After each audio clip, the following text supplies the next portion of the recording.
আপুনি আপোনাৰ নামটো জনাওক প্ৰথমতে। নমস্কাৰ, মোৰ নাম শ্ৰী স্বপন ৰাভা, গাঁও হ'ল খলিহাকত। গাহৰি আপুনি প্ৰতিপালন কৰি আছে? হয়, কৰি আছোঁ। কিমানটা গাহৰি বৰ্তমান আপুনি প্ৰতিপালন কৰি আছে? মোৰতো মোটামুটি এতিয়ালৈকে আপোনাৰ 6-7টা মানে আছে। আৰু অলপ দিন আগতে খাহী আছিলে, খাহীকেইটা বিকি দিলোঁ। তাৰপিছত আৰু আপোনাৰ পুৰণি মাহী আছিলে, এইটো চেঞ্জ কৰাই দিলোঁ। নতুনকৈ সোমাম ভাবি আছোঁ, মানে মোটামুটি এই মাহত সোমাই দিম আৰু। সেইটো গৰমৰ কাৰণে অলপ সোমোৱা নাই, সোমাম। আৰু মোৰ বেলেগ ব্যৱসায় নাই, গাহৰি ব্যৱসায় কৰি আছোঁ। বেলেগ মোৰ নাই, সেইটোৱে কৰি থাকোঁ। আপুনি গাহৰি ব্যৱসায় কৰি ইতিমধ্যে আপোনাৰ পৰিয়ালটো মানে ভালকৈ? হয় হয়, একেবাৰে মানে ক'ব লাগিব, বেলেগ মোৰ একো বেপাৰ নাই, গাহৰি পালন কৰোঁ। আজি বুলিয়ে নহয়, আজি মোটামুটি 40-50 মানে 50 বছৰে হ'ব চাগে। মই সৰুৰ পৰাই দেখিছোঁ, মাহঁতৰ দিনৰ পৰাই। তেতিয়া কিন্তু কম আছিলে গাহৰি, কিন্তু এতিয়া আৰু মানে বুজি পালোঁ যে মানে ইয়াৰ পৰা কিছু মানে পইচা উপাৰ্জন কৰিব পাৰি। এটা মানে কি চলা এটা ৰাস্তা মুকলি হয়, যে সেইকাৰণে গাহৰিটো মানে বঢ়াই দিছোঁ আৰু এতিয়া। হয়, বছৰি উপাৰ্জন কিমান মান? মই বছৰি ধৰ পোৱালিৰ লগতে কথা কৈছে, পোৱালি কেতিয়াবা কমকৈ দিয়ে, কেতিয়াবা বেছিকৈ দিয়ে, যে মিনিমাম আপোনাৰ 2.5 লাখমান টকা থাকি যায় বছৰত। আপুনি গাহৰিৰ ক্ষেত্ৰত বেংকৰ পৰা কিবা লোন চোন? নাই নাই, একো নাই। মই এই ক্ষেত্ৰত মানে বেংকৰ কোনো নাই নাই নাই, নিজাকৈ কৰিছোঁ। মই এইবিলাক কোনো লোন নাই বা কোনো মই আৰ্জিভান কোনো বন্ধন চন্ধনৰ ব্যৱস্থা কৰা নাই। নিজৰ পইচা দি যিখিনি পাইছোঁ সেইখিনিয়ে মই যথেষ্ট, সেইখিনি দি কৰাই আছোঁ। এতিয়া বৰ্তমান সময়ত দেখিবলৈ পোৱা গৈছে, আমাৰ অসমৰ যুৱক বাহিৰা ৰাজ্যত গৈ পেলাই উপাৰ্জন আপুনি কি? আমিতো চবেই জানো এই ক্ষেত্ৰত।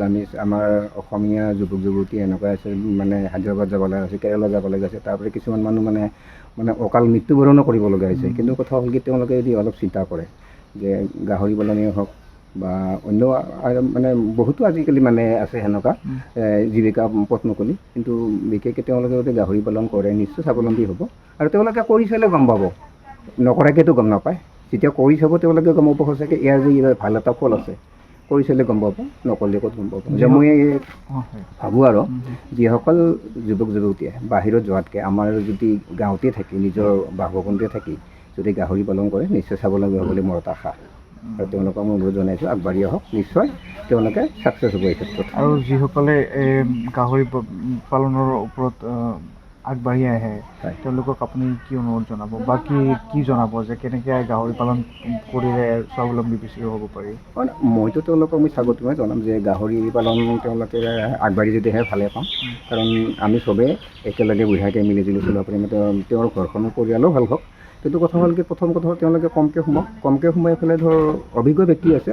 মই যিমানখিনি জানো, মই নিজকে জানা বুলি নকওঁ, মোতকৈ আৰু জানা মানুহ আছে, যে তেওঁলোকৰ পৰামৰ্শ লওক। তেওঁলোকৰ পৰামৰ্শলৈকে নিশ্চয় তেওঁলোকে আগবাঢ়ি যাব। আৰু মই যিমানখিনি পাৰোঁ, মোকো যদি সোধে, মই যিমানখিনি মোৰ আছে জ্ঞান তেওঁলোকক মই নিশ্চয় দিম। তেওঁলোকে স্বাৱলম্বী এই ক্ষেত্ৰত মোৰ মানে কোনো কুণ্ঠাবোধ নাই এই ক্ষেত্ৰত মোৰ। ৰাইজৰ বা গাঁৱৰ মানুহখিনিক মানে আপুনি হয় হয় হয় ভাল চিন্তা কৰি আপুনি গাহৰি পোহাৰ বাবে কৰিছে আৰু? নাই নাই, এইটোতো মোৰ গাঁও বুলিয়ে নহয়, আমাৰ অসমবাসীৰ প্ৰত্যেকজন ব্যক্তিয়ে তেওঁলোকে ভাল এটা ৰাস্তাৰ পথ মুকলি কৰিব মানে কি কয় আশা এটা থাকিলে।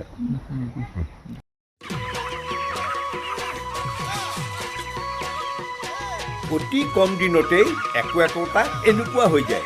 মই যে বিয়মৰ দানা খুৱাওঁ, আপোনালোকেও বিয়মৰ দানা খুৱাওক আৰু কম দিনতেই অধিক মুনাফা লাভ কৰক।